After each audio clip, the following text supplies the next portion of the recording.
Téléspectateurs de la chaîne panafricaine internationale Abel TV, bonsoir, c'est un réel plaisir de vous retrouver pour cette année 2021.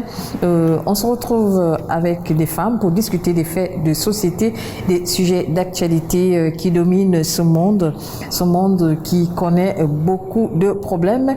Et 2021 démarre également avec la pandémie sanitaire liée au coronavirus. Et pour ce premier numéro de Entre elles, nous sommes avec d'autres femmes. D'abord, le thème du jour, c'est le pardon. Dans la première partie, nous parlerons du pardon. Pourquoi il est nécessaire de pardonner? Et dans la seconde partie, on va parler de la démarche pour aboutir au pardon. Que faut-il faire pour se faire pardonner ou bien pour pardonner à l'autre qui vous a offensé? Et pour en parler, je ne suis pas seule, je suis avec Madame Messa. Bonsoir Madame Messa. Bonsoir Nathalie. Et également en ligne depuis Abidjan, Madame Ella Nadé. Madame Ella, bonsoir. Bonsoir Madame. Alors, nous commençons ce débat avec le pardon parfois en famille, en société, au travail, dans tous les secteurs d'activité, même à l'école. Pourquoi faut-il pardonner? Le débat est donc lancé. Alors, Madame Essa, vous êtes avec moi sur ce plateau. Tout le temps, on parle de pardon. On offense quelqu'un, on dit pardon. Donc maintenant, nous allons ouvrir le débat avec un fait de société. Quelqu'un qui intentionnellement pose un acte vis-à-vis de l'autre, intentionnellement vous fait du tort. Alors, on nous dit il faut pardonner. Le pardon, pourquoi? Alors, le pardon, déjà, il faut le définir. J'ai l'habitude de définir le pardon comme étant un don qu'on se donne à soi. Ouais. Pardon. Un don, c'est quelque chose de gratuit.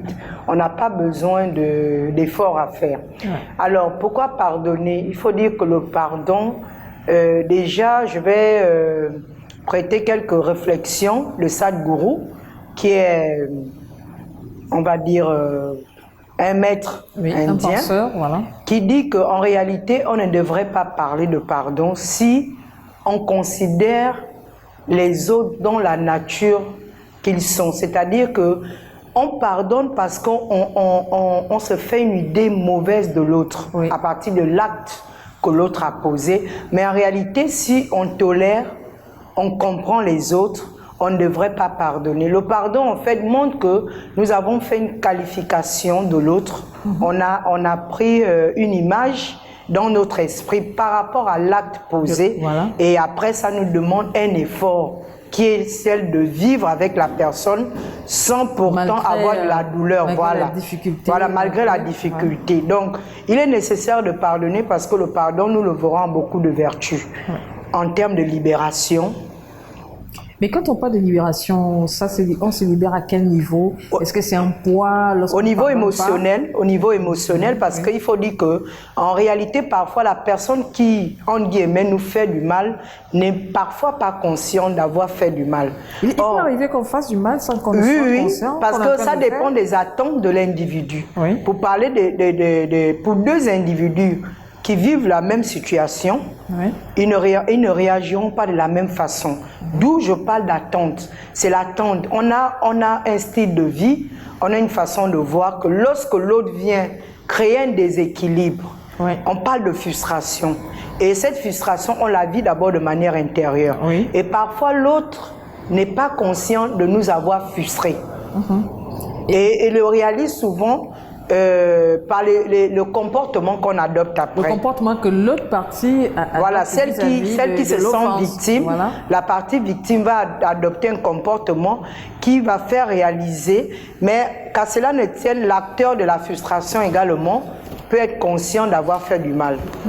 Peut être conscient d'avoir fait du mal et ne demandera qu'à être pardonné pour certains, et d'autres, n'ayant pas la présence d'esprit du pardon, ils ne vont pas nécessairement vouloir aller. Et il y a un autre côté qui me semble plus important, c'est le côté religieux.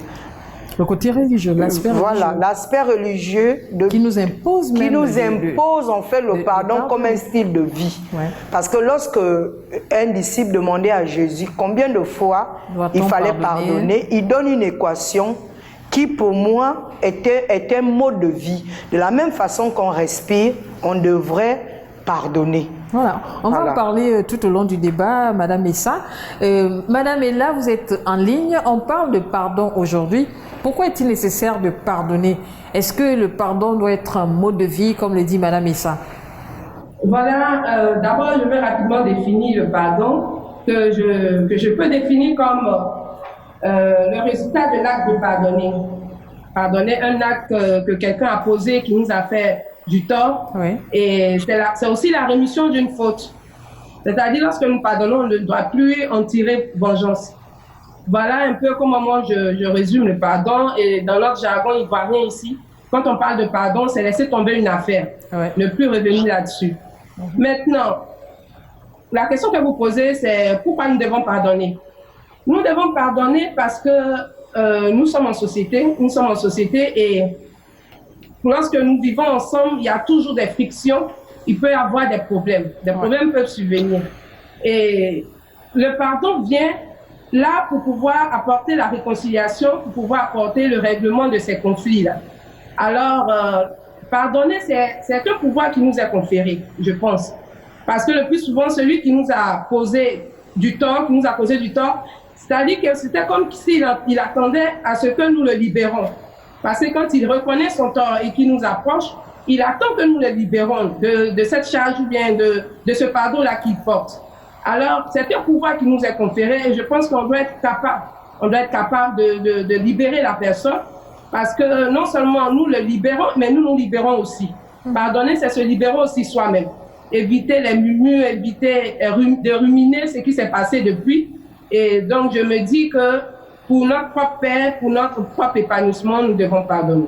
Voilà, il peut arriver, Madame Ella, il peut arriver justement dans ce que vous dites là, que vous avez un problème avec quelqu'un directement, mais il y a des effets collatéraux, il y a des personnes tout autour, vous avez l'intention de pardonner, vous avez la bonne intention de dire, voilà, on fait table rase, on repart à zéro. Madame Messa est également sur ce plateau, mais tout autour de cette personne à qui vous accordez ce pardon, il y a comme une manipulation, il y a comme une incitation, il y a comme quelqu'un qui attise le feu derrière. Oui, en fait, c'est ce que je dis. Moi, ce que je vois, c'est que la première des choses, c'est de chercher notre propre paix. Parce que le fait d'avoir quelque chose contre quelqu'un, ça nous emprisonne en quelque sorte. Oui. Et vraiment, ces conspirations tout autour, c'est pour t'empêcher de te libérer. C'est pour t'empêcher de pardonner à la personne. C'est vrai que la personne ne sera pas libérée, mais toi aussi. Parce que lorsque tu n'as pas pardonné, tu n'es plus à l'aise dans la présence de la personne. Et c'est comme si cette chose-là continuait de demeurer au milieu de vous. Alors que la personne, par exemple, qui nous a causé du tort, c'est quelqu'un qu'on connaît depuis, avec qui peut-être on a eu des affinités, avec qui on a été peut-être heureux un jour. Oui. Et donc, on peut te ressasser ce temps-là. Parce que, au fait, c'est pas, si tu veux pardonner, je crois que c'est à la personne on pardonne, mais c'est pas forcément l'acte qu'il a posé. Parce que quand c'est comme ça serait compliqué. Il faut pardonner à la personne qui est une personne comme nous qui peut faire des erreurs. Mais pas penser à l'acte. Si tu penses à l'acte, ça serait difficile. C'est quand tu penses à l'acte que des personnes pourront venir dire que oui, c'est trop grave, quand tu vois, quand tu mesures, toutes ces choses vont contribuer à un peu gâcher ta vie. Donc, c'est le propre épanouissement, notre propre paix que nous devons chercher. C'est pour ça que je dis que à cause de notre propre paix, pour nous-mêmes, il est mieux de laisser tomber, de ne pas ruminer et de vraiment se ressasser les bons moments qu'on a pu avoir avec cette personne et laisser tomber. Voilà, Madame. Pour ajouter par rapport à ce que Madame Ella dit, effectivement, le pardon, c'est un processus personnel. Oui. On vit le problème à l'intérieur de soi. Voilà. Et si on veut se libérer, et d'ailleurs, il est important de se libérer pour mieux vivre dans la société, pour ne pas vivre dans le doute et la peur. Il faut à chaque fois faire une remise en question. Il faut se comprendre, s'écouter et se dire, je dois passer à autre chose. Le pardon permet de passer à autre chose. Le pardon permet d'affronter chaque jour les personnes qui nous font du mal. Ouais. Et j'insiste là-dessus pour dire que parfois le mal qu'on dit nous avoir fait n'est pas forcément le mal, mais c'est selon notre compréhension de la situation. Donc, qu'il y ait des personnes autour qui attisent le feu, comme vous disiez tout à l'heure, c'est d'abord la personne, l'individu qui vit le conflit intérieur. Parce que quand vous ne pardonnez pas, c'est là le véritable problème. Qu'est-ce que ça vous fait? Vous pouvez développer même des maladies psychosomatiques. Ouais. Parce que le pardon touche l'émotion, le pardon touche nos sentiments, le pardon touche tous les domaines de notre vie. Or, retenir un mal qu'on nous a fait, c'est alimenter le feu à l'intérieur de nous et qui un jour peut exploser. Non seulement les dégâts sur la personne qui nous a fait du mal, mais également autour de nous. On peut l'observer dans les sociétés, dans les foyers. Par exemple, si une mère a quelque chose contre son époux, son mari, les réactions font que les victimes, même les enfants autour, sont victimes parce que le cœur est plein. Ouais. Le cœur est plein et donc il y a des étincelles comme ça qui bousculent tout le monde. Donc, et le pardon nous permet de faire un nettoyage intérieur. Ouais. Parce que la vie ne s'arrête pas le jour où on pardonne. Demain, on aura une autre épreuve. Oui. Demain, on sera également encore déçu. Donc, à chaque étape de notre vie, comme je le disais ce matin sur mon statut WhatsApp, que les problèmes sont les occasions de croissance. Ouais. Quand il y a un problème qui se pose, on grandit, on tire une leçon et on avance. Parce que demain, on aura encore une déception. Oui, Madame Ella, vous avez quelque chose à ajouter? Oui. Ce que je pourrais ajouter à ce que la dame a dit, je dirais que pardonner, ça se fait du bien à soi-même. Oui. Ça se fait du bien à soi-même. Parce que quand on voit que c'est l'autre qui a posé l'acte, donc c'est lui qui a un fardeau, c'est lui qui a mal fait, donc on le voit comme c'est lui qui est l'accusé. Mais dans la vraie vérité, lorsque tu pardonnes, toi-même tu te libères. Tu te libères parce que tu ne restes plus sur cette affaire que la personne a fait, mais tu dépasses cette affaire. Tu cherches à passer à autre chose, quoi. Voilà, tu passes à autre chose. Tu passes à autre chose. Et je dis encore que c'est un pouvoir qui nous est conféré. C'est un pouvoir. Regardez quand quelqu'un a posé un acte qui n'a pas été bien. Regardez comment, quand la personne s'approche de vous, c'est comme s'il espérait. Il espérait que vous le libérez. Ouais. Et donc là, il ne faudrait pas user de ce pouvoir-là pour le condamner. Pour le condamner, dans le jargon africain, on dit quoi? Même si on tue quelqu'un, c'est qu'est-ce qu'on peut faire? C'est le pardon qu'on peut demander.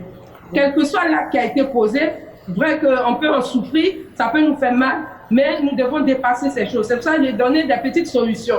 Si quelqu'un nous a fait du mal, c'est quelqu'un avec qui on a quand même quelques affinités et on devrait vraiment retourner en arrière pour voir que cette personne a été bonne à tel moment ou cette personne m'a fait du bien à tel moment. Ouais. Et penser à ça et libérer la personne. Libérer la personne. Oui, et Nathalie, je voulais ajouter pour dire que ne pas pardonner aux autres, c'est également se comporter comme si on était parfait. Tout à fait. Comme si on avait le pouvoir de se dire, voilà. Or, nous-mêmes, nous commettons des erreurs. Voilà. Effectivement, nous commettons des erreurs et même la prière du Notre Père montre que Dieu se sert du modèle par lequel nous pardonnons aux autres pour pouvoir nous pardonner.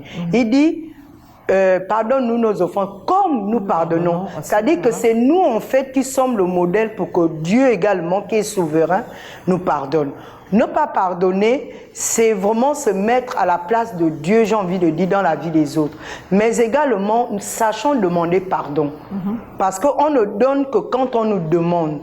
Demandez, on vous donnera. Si vous demandez pardon, je pense que la personne en face, ça facilite le processus pour vous amener à pardonner. Or, c'est aussi un aspect que beaucoup ne font pas. Et j'aimerais dire à quelqu'un que le pardon, c'est la preuve d'un leadership. Il n'y a que les grands qui savent pardonner. Ouais. Les enfants ruminent. Mais quand on a une grandeur d'esprit, le pardon n'est pas une faiblesse. C'est vraiment une grandeur. Et pardonner ne signifie pas refaire, reprendre ou oublier, non. Le cerveau n'oublie pas. On décide juste de se libérer d'un poids et passer à autre chose. On décide de la possibilité de rencontrer la personne qui nous a fait du mal sans pourtant avoir honte, sans pourtant froisser le visage, sans pourtant dévier le chemin. Mais on la fait. D'orgueil dans ce processus-là, on parle d'orgueil. Vous avez l'autre qui n'arrive pas à vous affronter lorsque vous êtes face à cette épreuve-là, parce que parfois, comme on l'a dit dès le début de notre émission, c'est pas facile, c'est pas facile. L'autre vous a offensé, et puis bon, c'est vous qui repartez vers la personne pour faire la paix. Parfois, c'est pas facile. Moi, je dis c'est pas facile, mais je dis cette personne qui veut la paix, c'est cette personne qui est grande. c'est cette personne qui est mature. Ouais. C'est aussi comme ça qu'on définit la maturité. Parce que la personne qui se dit, moi je garde, je n'ai pas, je fais l'orgueil, je ne vais pas demander, ou bien je ne vais pas pardonner, c'est faire preuve d'immaturité. Ouais. Or, le pardon, donner le pardon ou demander pardon est véritablement une preuve de maturité. Ça veut dire qu'on a atteint un certain stade psychologique, moral et spirituel. On n'a rien à perdre. On va vers la personne, on demande pardon ou bien on pardonne et puis on va... Parce que la personne prisonnière, c'est celle qui a offensé, justement... Qui a posé l'acte. Qui a posé l'acte et même celle qui n'arrive pas à pardonner, à qui on a fait du tort. Oui. À qui on a fait du tort, certes. Vous savez, la situation de victime ne nous grandit pas forcément. Ouais. À un moment donné, il faut savoir pardonner. Et moi, j'insiste pour dire que les événements sont vraiment relatifs dans la vie des humains. Ce qu'on peut considérer, je vais prendre le cas de l'infidélité, on peut toutefois tromper une femme ou un homme, mais la façon dont l'autre prend, ne sera pas comme l'autre. L'autre pourra relativiser et dire, bon, cette personne ne me mérite pas. Tout simplement, je n'ai pas à garder rancune, c'est ma valeur. Elle peut, elle peut continuer, ou bien une autre va dire j'accepte. Mais une autre va vouloir, comme disait Madame Côte d'Ivoire tout à l'heure, va avoir caché une idée de vengeance. Et c'est ce qui n'est pas bien.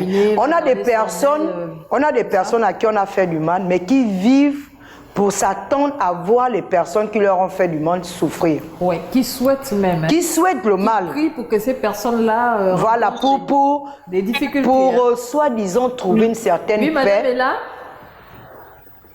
Oui, ce qu'elle est en train de dire est très intéressant. Oui. Moi, en tout cas, pour ce sujet-là, je parle plutôt à la personne qui a été offensée. Je redis encore pour elle-même, c'est mieux de laisser tomber. C'est mieux de laisser tomber. Et puis, comme Madame l'a dit aussi, c'est de la manière dont nous comprenons une situation qui la rend grande ou bien la rend petite.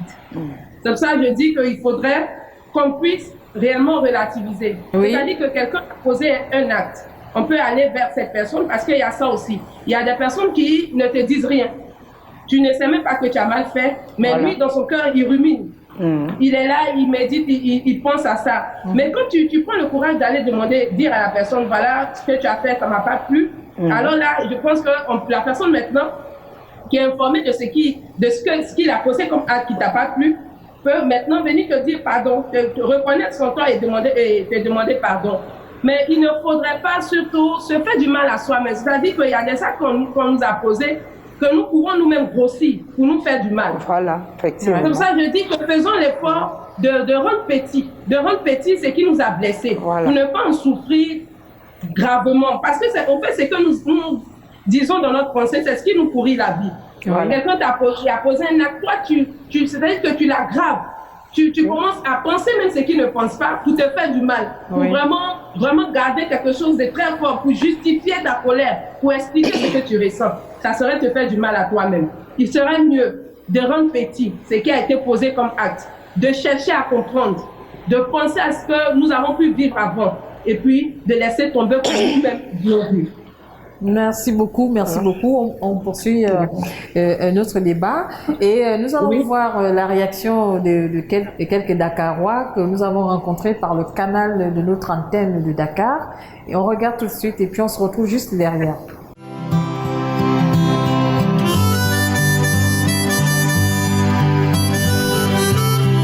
Pardon, ce n'est pas se rabaisser. Ce n'est pas se rabaisser. Dans la religion chrétienne, on demande souvent de pardonner et de demander pardon. Parce que dans le Notre Père, on dit « Pardonnez-nous » et nous pardonnons à ceux qui nous ont offensés. Donc le pardon, c'est quelque chose de primordial et c'est quelque chose avec lequel on doit vivre constamment. Parce que chaque jour, nous offensons. Chaque jour, nous faisons des fautes. Parfois, nous faisons des fautes par rapport à notre prochain, par rapport à notre voisin, par rapport à notre collègue, par rapport à nos parents, à nos conjoints, à nos conjointes, même à nos enfants. Donc, pour moi, demander pardon, c'est quelque chose de primordial dans la vie de tout un chacun. Même pas dans la vie catholique seulement, mais dans la vie musulmane. Hein? C'est quelque chose de général. c'est quelque chose de général. Quand on demande pardon, le bon Dieu nous relève. Quand on demande pardon, on est digne. On peut regarder la personne en face. Parce qu'on s'est rabaissé pour demander pardon. On ne s'est pas rabaissé parce qu'il nous a fait du mal ou nous avons fait du mal. On s'est rabaissé juste parce que nous avons offensé notre prochain.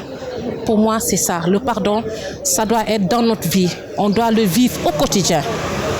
C'est quelque chose qu'on doit vivre au quotidien et c'est quelque chose qu'on doit nous inculquer. Pardon, ça fait partie de nos valeurs. Donc pour moi, demander pardon, c'est pas s'humilier, c'est pas se mettre à genoux. C'est être au contraire grand. Et quand on demande pardon, ça nous aide à nous relever. Pour moi, c'est ça le pardon. En ce qui concerne le pardon, déjà que le mot pardon, dans le mot pardon, il y a le don. Alors, déjà que donner, c'est pas facile. Alors, parler de pardon, c'est dire aller au-delà du don. Bon, ce qui fait que, effectivement, c'est pas souvent facile dans la mesure où quelqu'un peut profondément nous blesser. Mais nous sommes humains. Et assez souvent, les blessures se referment difficilement. Étant donné que les blessures se referment difficilement, chaque fois, cette personne qui nous a fait du mal, nous avons tendance, à nous souvenir de cette personne, mais pas, sous le bon angle. Bon, mais je pense aussi que le pardon, c'est quelque chose qui libère. Et à partir du moment où, si nous sommes conscients que nous-mêmes, nous faisons du mal aux autres, je crois que nous devons être en mesure de pardonner aux autres. Parce que autant les autres nous font du mal, mais autant il nous arrive, nous aussi, de faire du mal aux autres. Et à partir de ce moment, on peut comprendre aisément que nous avons l'obligation de pardonner. Mais maintenant, comment cela se fait? Je crois qu'il n'y a pas une règle universelle. Ça dépend des circonstances. On peut écrire à quelqu'un un SMS, n'est-ce pas? Quelqu'un avec qui nous sommes en conflit, la personne comprendra que celui-là à qui j'ai fait du mal, n'est-ce pas? Celui-là à qui j'ai fait du mal a passé l'éponge, n'est-ce pas? À travers un SMS, à travers peut-être une vidéo qu'on peut lui envoyer par WhatsApp, une vidéo humoristique, ou bien un cadeau qu'on peut faire à la personne. Donc il y a mille et une façons de demander pardon, n'est-ce pas? Donc il n'y a pas de règle universelle pour moi en la matière. Mais il revient à chacun en fonction des circonstances et en fonction de son imagination, de sa créativité, de trouver une façon appropriée pour demander pardon. Mais quoi qu'il en soit, le pardon grandit toujours la personne qui demande pardon. Mais aussi, le pardon ne concerne pas simplement la personne qui demande pardon. Le pardon concerne aussi la personne à qui on demande pardon. Est-ce vrai un peu? Donc c'est les deux personnes qui sont concernées. Donc, le pardon, c'est une chose qui est demandée par toutes les religions. Il faut avoir beaucoup de générosité dans le cœur pour pardonner. Et je pense que le pardon, c'est avant tout une grâce. Une grâce. Ce n'est pas facile de pardonner. Bon, le pardon, le pardon, c'est quelque chose qui est très grand. Il faut être très humble pour reconnaître son tort. Quand tu demandes pardon à quelqu'un, c'est parce que quelque part vous reconnaissez que vous avez tort. Mais il ne faut pas toujours avoir tort pour demander pardon. On peut demander pardon pour régler un problème. On peut demander pardon pour faire la paix avec son frère ou sa sœur. Donc demander pardon, ce n'est pas s'abaisser. On devient grand quand on demande pardon. Et il y a d'autres personnes qui ne demandent jamais pardon. Alors que ce n'est pas cela qui règle les problèmes de cette vie. Quand vous avez tort, il faut savoir demander pardon et rester sur ses gardes, être humble et rester serein. Il y a des gens qui ne demandent jamais pardon, même s'ils savent qu'ils ont tort, ils ne demandent pas. Donc j'invite à tous ces gens-là qui ne demandent jamais pardon de revoir leurs erreurs et de reconnaître ses fautes et demander pardon à son prochain. Demander pardon et ne pas aussi créer des problèmes pour ne pas à chaque fois demander pardon. Quand tu demandes pardon, ne recommence plus et cherche à aller davantage, à faire du bien et mettre tout le monde vraiment dans la paix que Dieu demande pour tout le monde. Merci beaucoup.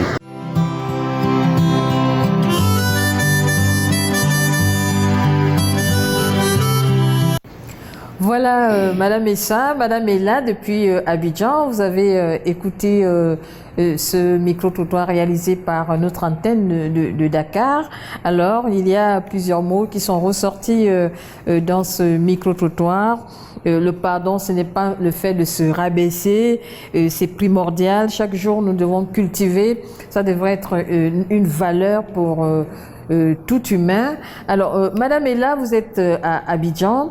Alors, comment voyez-vous, comment analysez-vous les propos des Dakarois à l'issue de ce micro-trottoir?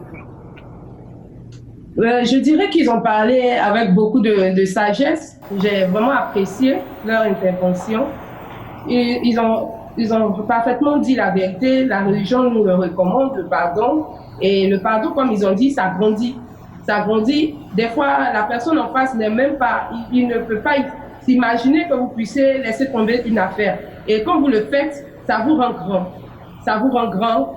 Et le pardon, ce n'est pas la faiblesse comme ils l'ont dit. Ce n'est pas être plus petit. Ce que j'ai dit, pour pouvoir vraiment se libérer soi-même, il faudrait laisser tomber. Et quand il y a une affaire, même si la personne n'est pas venue vers vous, c'est-à-dire la personne qui vous a blessé n'est pas venue vers vous, vous pouvez partir vers la personne pour lui dire, par exemple, que voilà ce qui s'est passé, mais je t'en parle. Parce que le fait de garder cela dans le cœur, ça ne nous permet pas de passer à autre chose. Donc, on peut avoir cette force-là d'aller vers la personne pour lui dire que ce que tu m'as fait, voilà, je n'ai pas plu et ça ne m'a pas plu, donc je t'en parle. Et voilà, je veux que vraiment tu me donnes tes raisons, que je puisse te comprendre et puis passer à autre chose. On peut aussi avoir cette force-là de poser cette action-là, au lieu de rester là et de laisser les choses comme ça et vraiment garder ça dans le cœur. Si la personne ne s'est pas déplacée pour venir vers vous, vous pouvez le faire. Allez vers la personne pour lui dire, voilà, ça fait que je ne suis plus trop à l'aise en ta présence, je ne suis pas tranquille quand je suis avec toi, je ne suis pas moi-même. Donc voilà, je viens vers toi, tu lui expliques réellement ce qui t'a pas plu, il te donnera ses raisons. Et toi, là, maintenant, tu pourras lui dire, ok, j'ai compris, et voilà, je pardonne, et c'est fini, et voilà, la vie reprend. J'ai aimé vraiment leur intervention. Voilà, merci, Madame Léla. Oui, les interventions de Dakar m'amènent à réaliser une chose, c'est que le pardon est divin. Ouais. Le pardon est divin, et c'est une grâce, comme disait une compatriote tout à l'heure sénégalaise. Le pardon est divin et il serait difficile pour une personne qui ne craint pas Dieu véritablement de pardonner et de demander pardon sous un autre plan. Il est divin et donc si le pardon est divin, nous devons demander cette force à Dieu de nous aider à pardonner. Et je retiens également que le pardon est un comportement qui suscite de vivre en paix. Ça engendre la paix avec soi-même et la paix avec les autres. Et j'ai même envie de dire que demander pardon nous permet de renoncer à nos droits pour la paix. Parce qu'il arrive des moments où il faut renoncer à ce que nous sommes pour qu'il y ait de la paix autour de nous. Parce que sans la paix, on ne peut pas vivre dans nos familles, on ne peut pas vivre dans nos lieux de travail, on ne peut pas vivre sereinement. Et comme l'a dit un des interlocuteurs, nous faisons du mal d'une manière ou d'une autre aux autres. À partir de ce moment, il faut parfois se mettre à la place de l'autre pour comprendre que si moi on arrive à me pardonner, si ma vie exige qu'on me pardonne, alors la vie de l'autre exige que je pardonne. Donc la paix est au centre. Dieu et le pardon, on va dire dans toutes les religions du monde, est un commandement. Or un commandement est incontestable. On obéit juste. Ça fait mal parce qu'on a été victime, mais ça libère lorsqu'on donne le pardon. C'est vraiment cet aspect de la paix, de la divinité que l'on peut retrouver dans ce concept du pardon-là. Et comme je l'avais déjà dit en début de mes propos, que c'est pardon, c'est un don qu'on s'offre à soi et à l'autre. On décide de dire, ok, je passe à autre chose. Et on dira en psychologie, c'est le lâcher prise. Madame Issa et, Oui. et Madame est là depuis Côte d'Ivoire. Oui. Il y a des auditeurs, des téléspectateurs qui nous écrivent pour dire lorsque quelqu'un pose un acte de manière intentionnelle, Oui. sachant très bien que ce que cette personne est en train de poser comme acte Oui. vous fera du tort. Ça va amener des disputes entre vous. Mais la personne le fait quand même. Alors, et après ça, on dit il faut pardonner. Vous êtes au travail, vous êtes à l'école, vous êtes dans un secteur d'activité, mais la personne pose l'acte intentionnellement. Et après, on dit, la personne, il faut pardonner. Moi, ce que je peux dire à la victime de ce genre de personne, c'est que la personne qui pose des actes qui nous font du mal ne vaut rien d'autre que ce qu'il fait en fait. Ouais.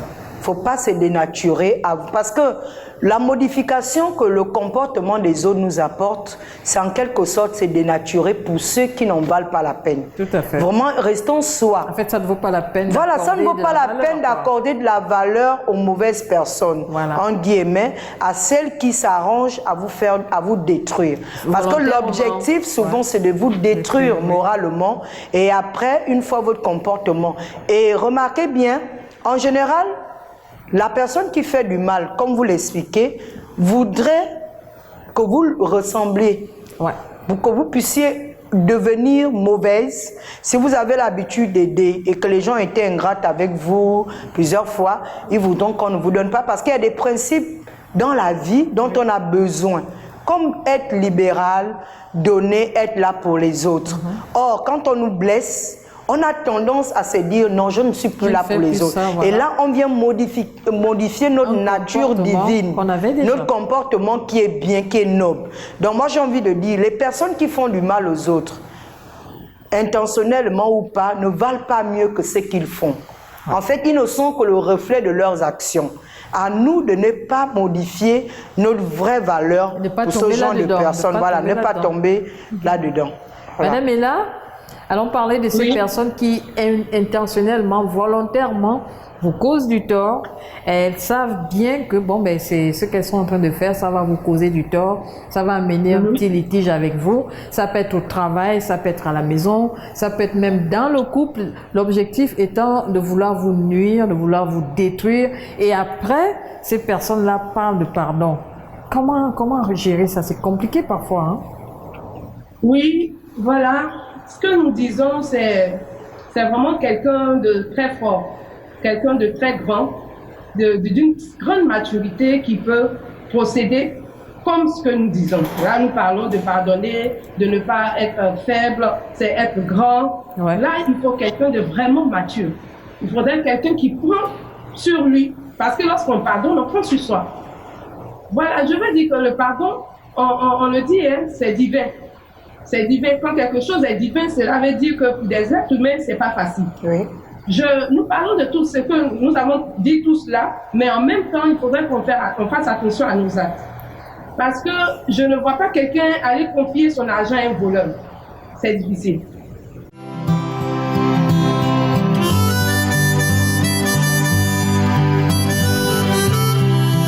Cela nous amène à aborder la seconde partie. Madame est là depuis Abidjan. La seconde partie, c'est la démarche. La démarche pour se faire pardonner, la démarche pour qu'on puisse pardonner à l'autre.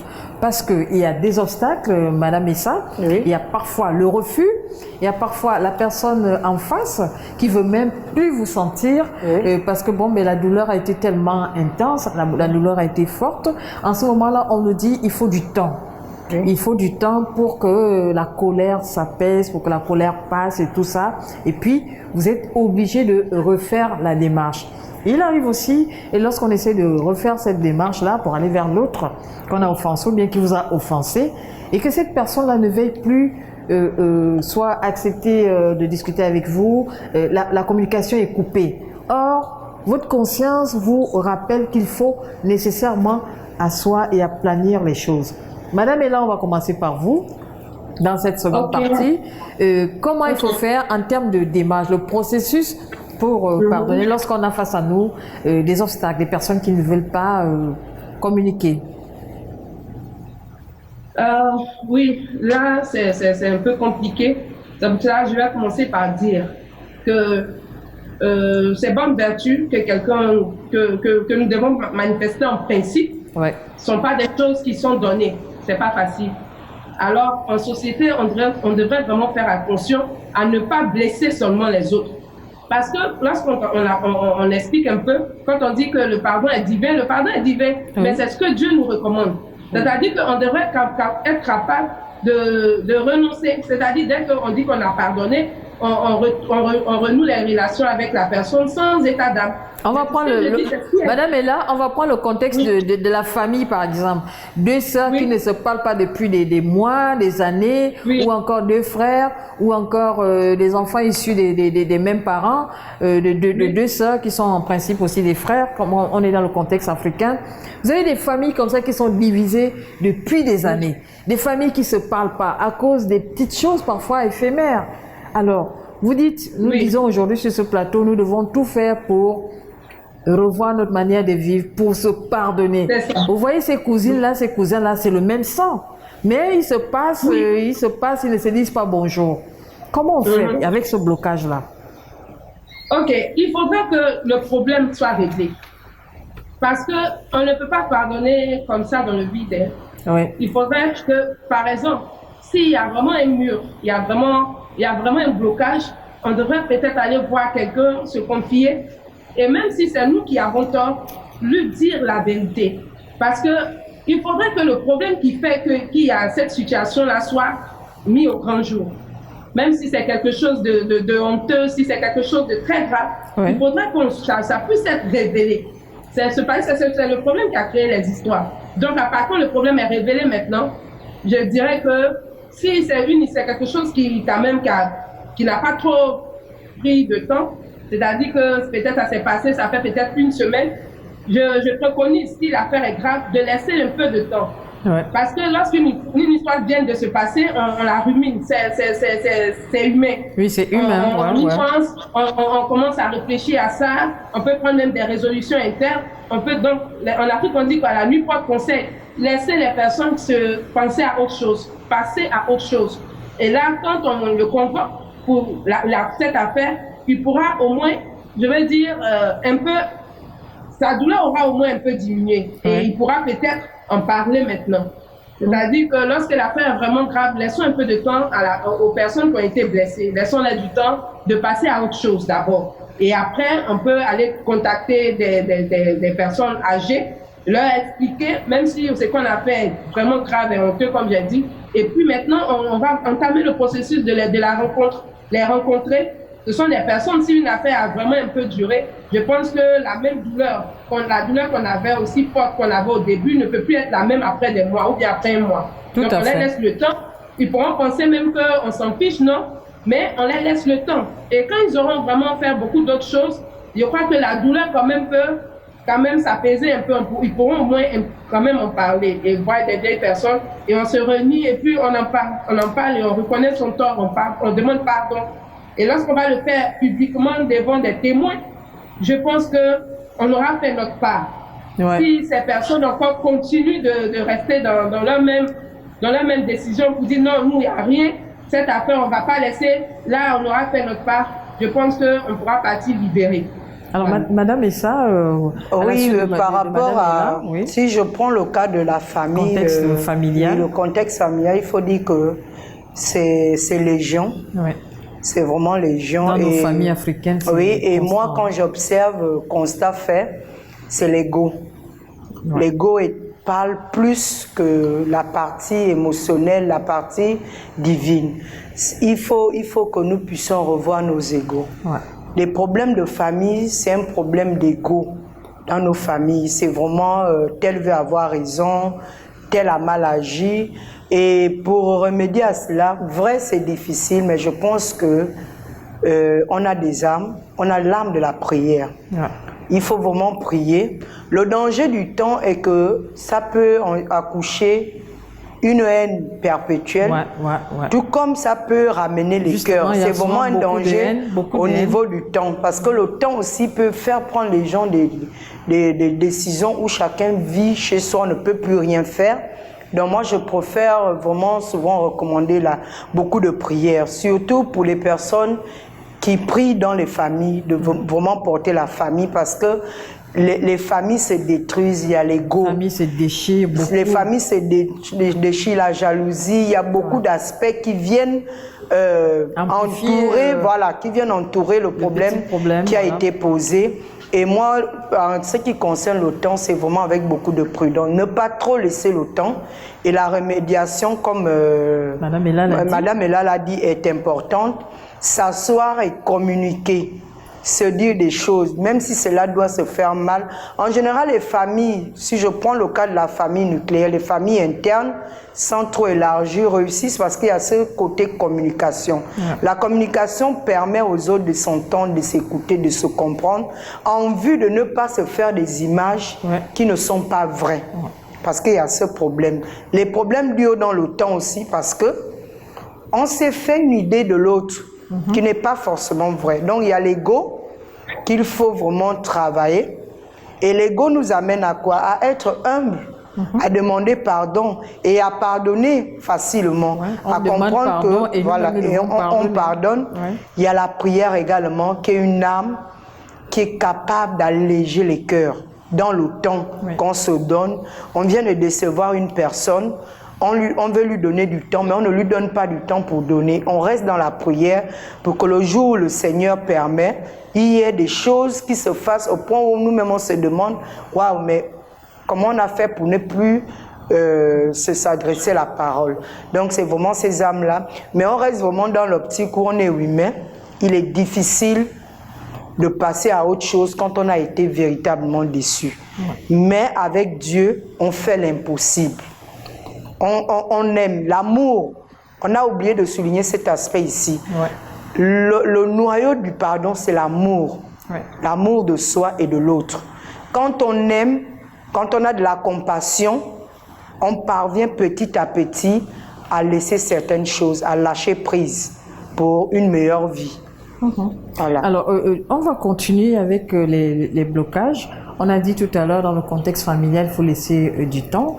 Maintenant, lorsqu'on prend le contexte, je ne sais pas moi, de couple ou bien de collègues au travail, vous avez offensé votre collègue, vous avez offensé votre conjoint vous a offensé, et on dit il faut demander pardon, surtout lorsqu'on est en milieu professionnel.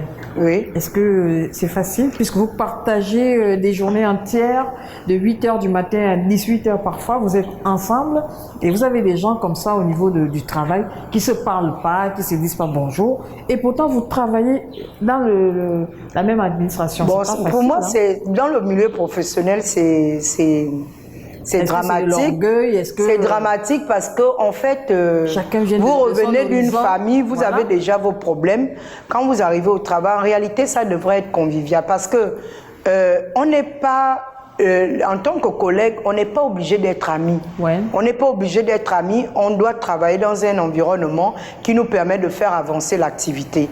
Mais moi, je pense que il en va de même également là-bas. Si on sent qu'on a fait du mal à l'autre, ne pas tarder à l'exprimer. Même si l'autre ne vous donne pas une réponse qui sied, c'est-à-dire oui, je te pardonne, mais au moins exprimez-vous. C'est important, je vous ai fait du mal, c'est comme ça, parce que le milieu professionnel, c'est pas un milieu où moi je trouve qu'on doit avoir des fardeaux en termes de rancœur. Normalement. Ça ne devrait pas arriver parce qu'on vient pour un objectif commun. Chacun vient, il fait son travail. Comme je disais à mes élèves avant-hier dans les salles de classe, un élève, quand tu viens en classe, tu viens pour ton cours. L'enseignant vient pour enseigner. Donc, il ne devrait pas avoir d'autres problèmes que ce qui vous unit. Parce que les amis, on en a déjà dans la vie. La famille, on a déjà la famille, on a déjà nos problèmes. Donc, c'est vraiment dommage qu'en milieu professionnel, on parle de personnes qui se croisent dans les couloirs et ne se disent pas bonjour. Ça ne devrait pas être là parce que moi, je me dis, ici aussi, c'est l'ego et l'orgueil. Et il y a des habitudes que nous avons, que nous traînons partout. Et même dans l'église. Même dans certaines églises, on peut trouver des gens aussi qui sont hypocrites. Et pourtant, ce sont des gens qui sont censés être le reflet même. Le reflet des aspects qu'on nous demande dans la parole. Mais c'est dommage parce que l'humain fait beaucoup parler son ego. Madame Ella, vous avez quelque chose à ajouter par rapport à ça? Milieu professionnel, comment expliquer que les gens ne s'entendent pas en milieu professionnel alors qu'on est là pour des tâches bien définies? Nous passons les 3/4 de notre journée dans le milieu professionnel. C'est comme on l'a dit dans le micro-trottoir de Dakar, tout le monde commet des erreurs, tout le monde peut offenser tout le monde à n'importe quel moment. Mais lorsque ça dure dans le temps, des collègues qui se froissent, des collègues qui ne se parlent pas, ça murmure constamment, mais ça crée un climat vraiment délétère au sein des entreprises, au sein des administrations. Qu'est-ce que vous pouvez nous dire par rapport à ça? Je dirais que c'est vraiment compliqué parce que au travail, on est censé être on doit être dans la paix pour pouvoir bien travailler. Parce que le collègue, c'est quelqu'un, c'est une chaîne. Oui. C'est quelqu'un qui forcément fait la passe. C'est quelqu'un qui doit forcément nous faire la passe. C'est quelqu'un qui doit, par exemple, on peut être lié dans notre travail. Donc, c'est vraiment compliqué d'être en de mauvais termes avec quelqu'un avec qui on travaille. Mais comme vous le dites, c'est une réalité. C'est une réalité. C'est vraiment une grosse réalité. Et je pense que pour chercher, comme j'ai dit au début, sa propre paix, on devrait approcher ce collègue-là. Et puis, parler fermement. Parce que le plus souvent, des personnes qui ne sont pas matures, lorsque tu entames le processus de pardon, ils te trouvent faible. Ils te trouvent faible. Lorsque tu les approches pour leur expliquer, non, voilà, il faudrait qu'on puisse vraiment se respecter et marcher comme ça pour que le travail soit plus facile. Il y a des personnes, eux, ils te trouveront faible. Voilà, elle a serré le visage ou il a serré le visage contre toi. Tu n'arrives plus à vivre, tu n'arrives plus à dormir. C'est ce qui fait que dans le travail, quelquefois, des personnes laissent ça comme ça. Parce qu'ils ont peur que le collègue ou la collègue, que leur collègue, par exemple, les trouve faibles. Donc, il faudrait vraiment être ferme. Si tu dois même l'approcher pour lui parler, il faudrait le faire avec fermeté. Lui dire que je ne cautionne pas ce comportement.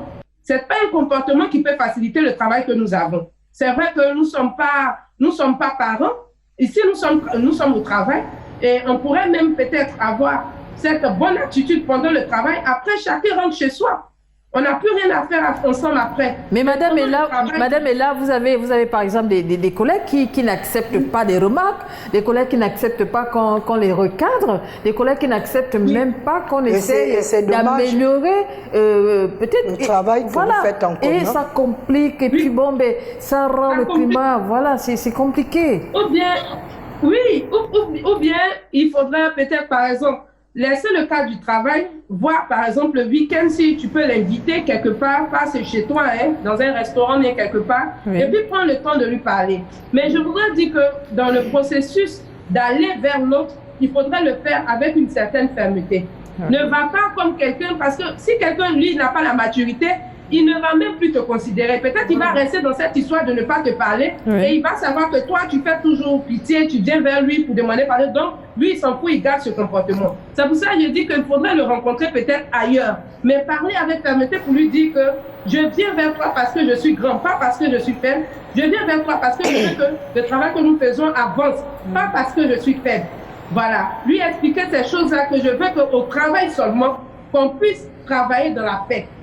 Après, il n'y a pas de problème si on ne se voit pas parce que nous ne sommes pas amis. Mais pendant le travail, pour être professionnel, il faudrait que tu me facilites la tâche. Parce qu'il peut te créer des problèmes. Il est ton collègue, il n'écoute pas ce que tu dis. Lui, quand tu lui dis, bon, il y a ça, moi j'ai besoin de ça à telle heure, il ne t'envoie pas à cette heure, il fait ce qu'il veut, il va te déranger dans ton boulot. Il faudrait que vraiment vous parliez de ça de manière claire. Mais pas en faisant pitié, en lui disant, moi, je veux qu'on soit en paix, je veux demander pardon. Si tu as cette attitude, s'il n'est pas mature, il se dira que tu es quelqu'un de très faible. Et il pourra demeurer dans cette attitude qui ne vous arrange pas. Voilà. Donc, le faire et je voudrais renchérir pour dire, effectivement, on ne demande pas pardon pour demander. Quand on a été vrai dans notre attitude, on est ce qu'on est, on n'a pas besoin de demander pardon. Et je me suis surprise à lire dans la Bible, le livre des Proverbes, où j'ai oublié le chapitre, où Dieu nous demande de ne pas faire des remarques. L'expression utilisée, je pense, au fou, en fait, la folie, il a utilisé une expression pour dire que plus on fait des remarques aux personnes qui ne veulent pas comprendre, plus on s'attire des ennemis. Donc, il faut vraiment faire attention avec la démarche d'aller parler à l'autre. Parfois, le fait même de vouloir aller concilier, trouver la paix, l'autre voit ça comme si elle se prend pour qui? En fait, elle n'a pas de leçon de morale à me donner. Et vous savez qu'il y a des milieux où le fait que vous soyez une bonne personne, ça vous crée aussi des ennemis. Effectivement. Donc moi, le mot d'ordre, c'est d'être soit dans le milieu professionnel, faire son travail. S'il y a l'occasion de discuter d'un petit malentendu, on discute, mais souvent, il n'y a pas de problème de fond, en fait. Donc on ne peut pas gérer les humeurs de tout le monde.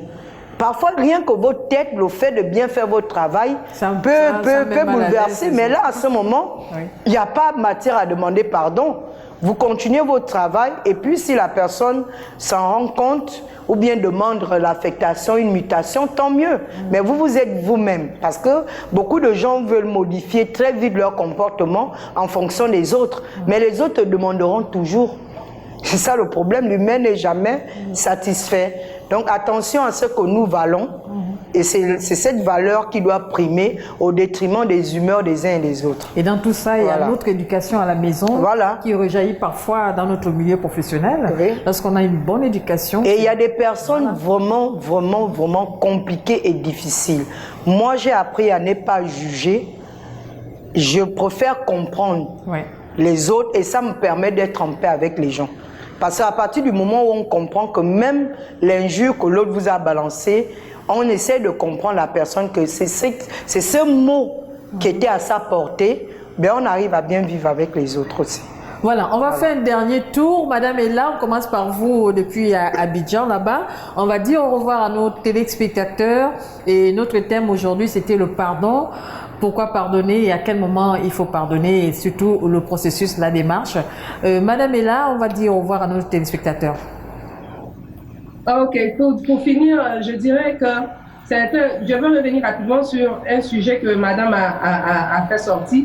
C'est-à-dire que dans une société ou bien dans un milieu, celui qui fait bien son activité, qui fait bien son travail, ne devrait pas attiser la jalousie ou bien la haine. C'est-à-dire que si tu vois que dans la société, l'autre il travaille bien, il faudrait que tu t'y mettes aussi. Mets-toi à travailler pour peut-être arriver comme lui à plaire au patron ou bien à vraiment intéresser les autres dans la société. Mais il ne faudrait pas que parce que quelqu'un fait bien son travail, on doit chercher à lui mettre des bâtons dans les roues ou bien chercher à lui créer des problèmes. C'est vraiment petit.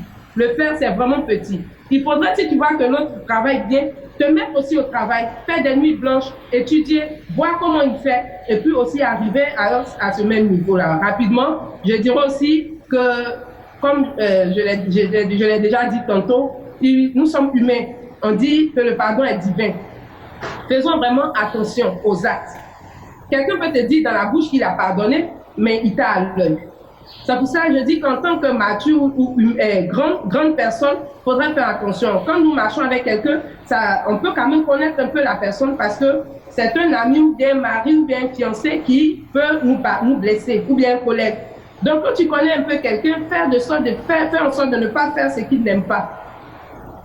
Si tu poses des actions sans tenir compte, c'est-à-dire que tu sais qu'il n'aime pas ça, mais tu le fais, tu le blesses. Après, lui, peut-être, il va te pardonner, lui, il va se libérer, mais il ne pourra plus te compter parmi des personnes importantes pour lui.